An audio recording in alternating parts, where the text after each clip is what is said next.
My name is Dave McConnell. I'm president of McConnell Moran Technology Corp. And there's a couple things I want to mention here. A lot of this is priority, intellectual property. The fact remains Ms. Prowse, Lorraine Prowse with Prowse Crown, they don't want us talking about any information on this property that's, as well as our corporate lawyers, Swanson, Mackay, and Pescott. So we can go ahead. I'm going to explain a bit of this technology and what the purpose of it is. We're just rigging up right now, and we'll be commissioning this. This is a 550 kW steam back pressure turbine, and this unit is sold to a farmer down in southern Alberta. And first and foremost, I'm going to describe a bit of the feed tank. That feed tank, the temperature in that feed tank before it gets into the reactor cores is going to be about 213 degrees Fahrenheit, and it's pumped into the reactor cores. The reactor cores go to 1801 degrees Fahrenheit, and from the reactor cores it goes into the steam chamber vessel. That steam chamber vessel will have, it's close to 8,000 pounds in there, and that will be in around 1750 to 1800 degrees at 850 psi. From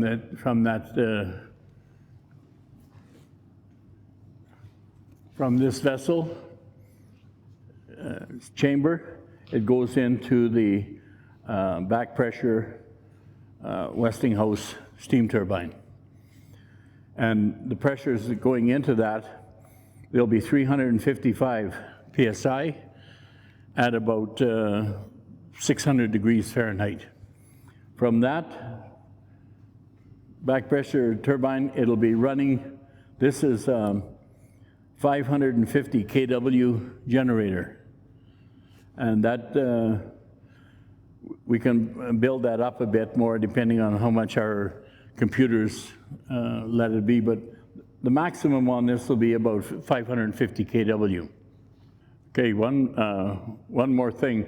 These are T1 steel, and all of this come out of Edmonton Heat Exchanger. Mr. Bussey and his team, they're really good, including all of these vessels and stuff. And we'll be going on to the chemicals. I'm not going to describe the chemicals. It's not uranium, but we do have 3 cubes with the injection into the vessels. This here, all of this here is sold, but the bigger ones, the 3.5 megawatts that we're going to build in the next one here, they're going to be going into the diamond mines, potash mines, and large farming companies that can afford this type of technology. Nothing is free. This 500 kW